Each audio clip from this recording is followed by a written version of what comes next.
This is Mac OS Ken. Apple reports earnings and Tim Cook makes a comment that blows me away.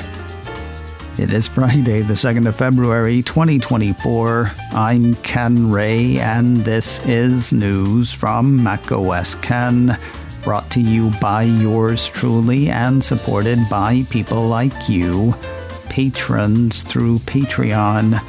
Find out more and add your support at patreon.com/MacOSCan.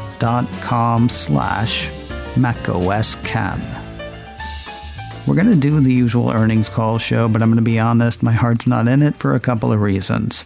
First, stuff going on in my life. Family members who are under similar, borderline serious weather.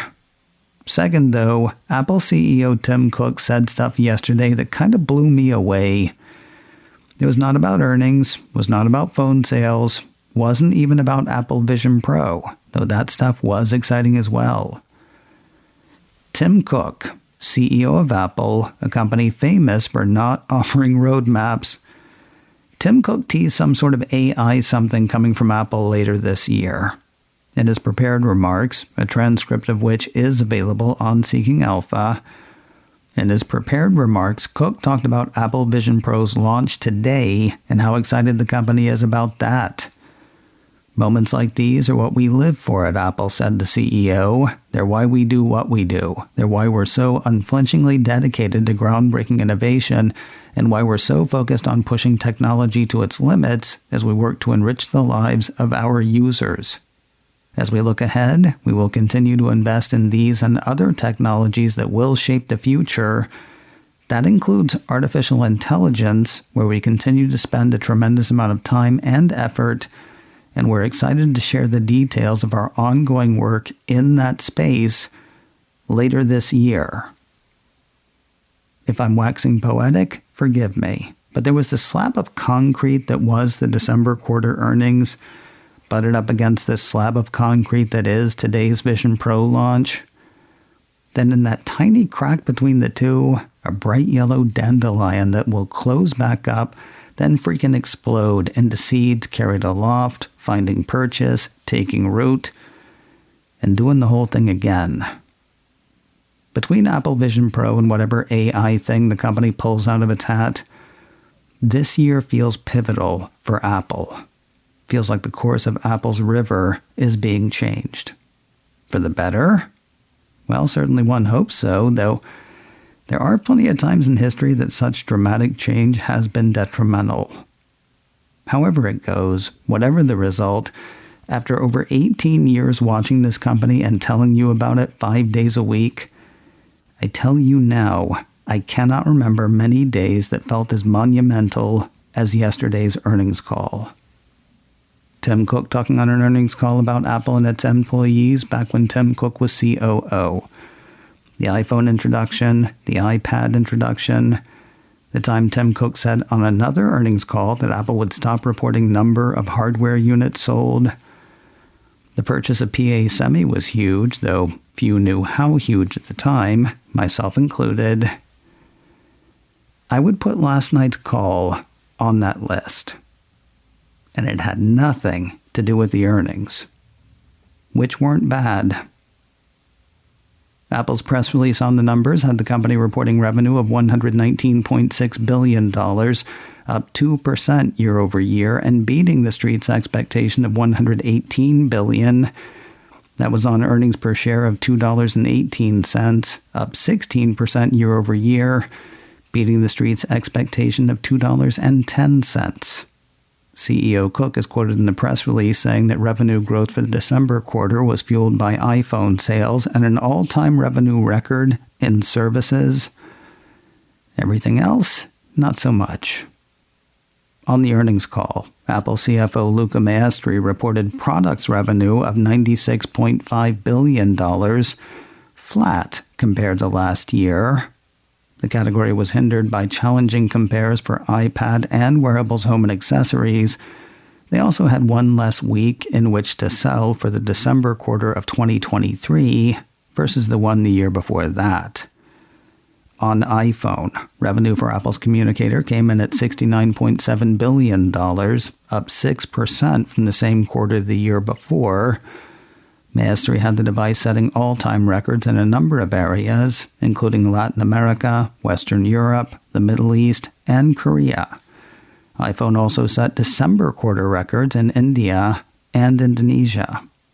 The CFO cited a survey from Kantar that showed iPhone making up 4 of the top 5 smartphones in Japan and the US, 4 of the top 6 in urban China and the UK, and all 5 of the top 5 in Australia. The iPhone active installed base stands at a new all-time high, contributing to the active installed base of 2.2 billion for all of Apple's hardware. There was also an all-time record for upgrades set during the quarter, and at least here in the States, folks who get them love them. The latest numbers from Q1FY24 research show customer satisfaction for the iPhone 15 line at 99% in the US. The Mac did a little better than holding its own. Revenue for Apple's traditional computer line came in at $7.8 billion, up 1% versus the same quarter a year ago. Again, CEO Cook pointed out that came despite Apple having one less week of sales last quarter. Mac's installed base reached an all-time high, according to Mr. Maestri, with nearly half the people buying a Mac last quarter buying a Mac for the first time. And they do dig it. Here in the States, Q1FY24 research shows Mac satisfaction at 97%. iPad did not hold its own. CEO Cook said December quarter revenue for the tablet came in at $7 billion, down 25% from the December 2022 quarter. That was thanks to an unfun combo of tough compares and a shorter quarter. The 2022 holiday quarter saw Apple launch the M2 iPad Pro and the 10th generation iPad, while the 2023 quarter saw nothing of the kind. Still, CFO Maestri says the Fondle Slab's installed base continues to grow and is now at an all-time high. Over half the people who bought an iPad last quarter were buying their first iPad. Customer satisfaction in the US is at 98%. As a category, wearables, home, and accessories also failed to hold its own. Revenue eased in at $12 billion, down 11% from the same quarter a year earlier. Not unlike iPad, the missing week was an issue, as was a tough compare. In the year-ago quarter, Apple had the then-new AirPods Pro 2, an Apple Watch SE, and the first Apple Watch Ultra.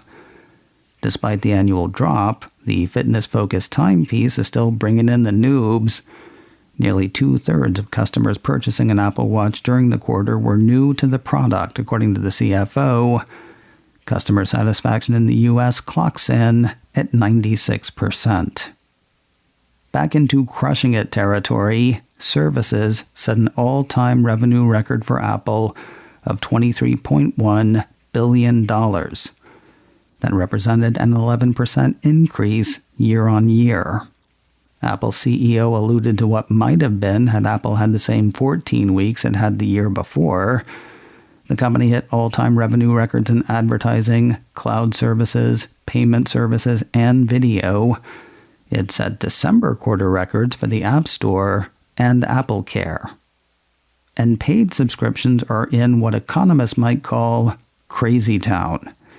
CFO Maestri says Apple has well over 1 billion paid subscriptions across the services on its platform, more than double the number they had 4 years ago. Looking ahead, coloring in the lines for the March quarter gets kind of tricky. CFO Maestri pointed out that the March quarter of 23 saw Apple recover a lot of sales lost in the December quarter of 22 due to COVID closures at iPhone factories. According to Maestri, Apple estimates this impact added close to $5 billion to the March quarter's total revenue last year. When they removed the impact from last year's revenue, they expect both their March quarter total company revenue and iPhone revenue to be similar to a year ago. I've read that a few times, and I am no less confused. Is he saying it's going to be the same minus the $5 billion, or it'll be what it would have been last year without the recovered $5 billion? I'll look for clarification. As for the rest, the company expects services to see a similar double-digit growth rate to what it saw last quarter. Gross margin is expected to be between 46% and 47%. OPEX is expected to be between 14.3 and 14.5 billion. OI&E should be around 50 million, and Apple's tax rate should be around 16%. Finally, Apple's board has declared a cash dividend of 24 cents per share of common stock payable on the 15th of February to shareholders of record as of the 12th. And with that, it was time to throw open the phones.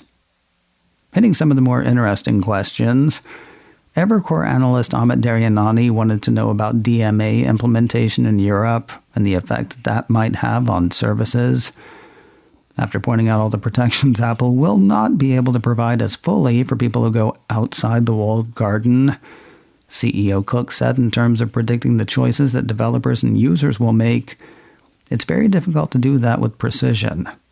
So they'll have to see what happens starting next month. Blunting any bad that might come of it, CFO Maestri added that the DMA changes only apply to the EU market, which is only about 7% of global App Store revenue for Apple. Daryanani's other question was not interesting, but it was expected. He wanted to hear thoughts on iPhone competition and demand in China. CEO Cook said if you look at it in constant currency, revenue was down mid-single digits, not the double digits Daryanani pointed out. On the good side, he said, they had solid growth on upgrades year over year in mainland China, and they had 4 of the top 6 smartphone models in urban China. He also pointed to the report IDC put out recently that tracked iPhone as the top smartphone brand in China for all of 2023. Melius research analyst Ben Reitz has had a question on China as well. Is it still a growth market? And is Apple still optimistic about the Middle Kingdom? Optimistic? Yes. CEO Cook said he feels good about hitting a new install base number and very good about the growth in upgraders year on year during the quarter. Not to split hairs, but I'm not sure that answers the growth question. Still, it's not gloom and doom. While Reitz knew that Apple wasn't going to talk about specific plans for artificial intelligence, he sort of edged around them, asking whether Cook is a believer in edge AI and AI on device. Cook said he thinks there's a huge opportunity for Apple with generative AI and AI, and that was pretty much the end of that answer. With Apple having been a consumer-driven company for most of its history, TD Cowen analyst Krish Sankar noted the Cupertino company's success in the enterprise in recent years. So what is Apple going forward? Consumer or business? CEO Cook says Apple concluded it can do both. More and more companies are letting employees choose which devices work best for them. Letting workers choose for themselves benefits Apple. The decentralized decision-making is a huge advantage for Apple. Mac has benefited, iPad has benefited, and the CEO sees plenty of opportunity in the enterprise for Apple Vision Pro as well. Goldman Sachs analyst Michael Eng wanted to know about Apple's efforts to support Vision Pro in the enterprise. Also, did you say something about an AI something?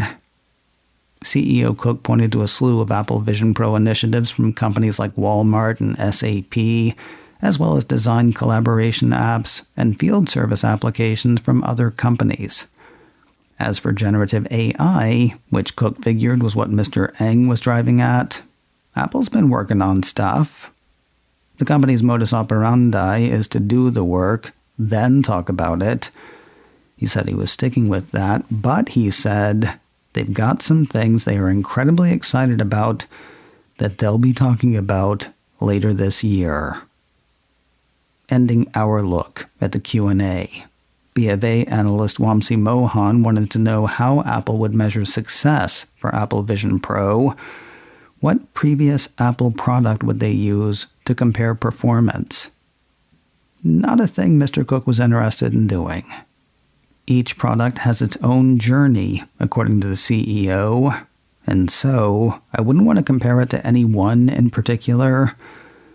I would just say we couldn't be more excited. There was a lot more where that came from, and lots of ways to access it.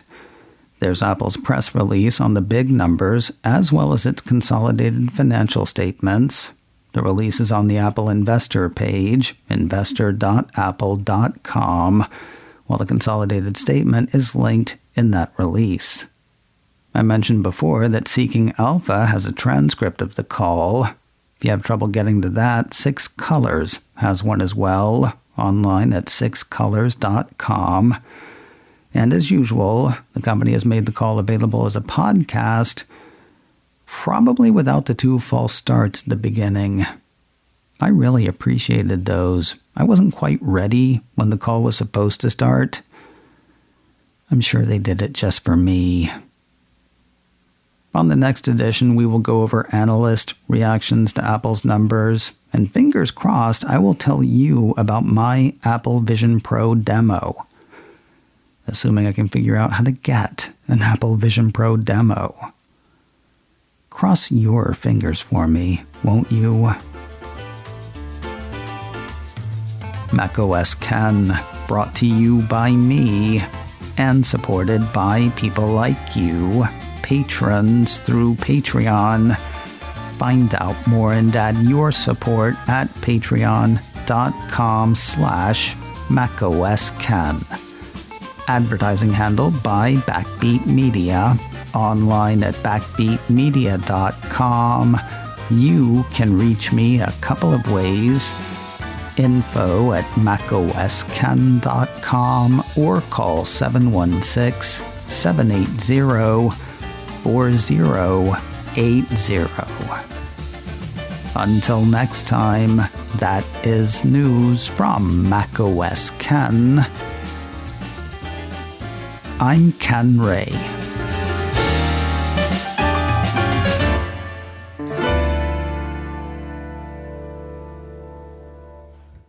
And Jesus wept, for there were no more worlds to conquer.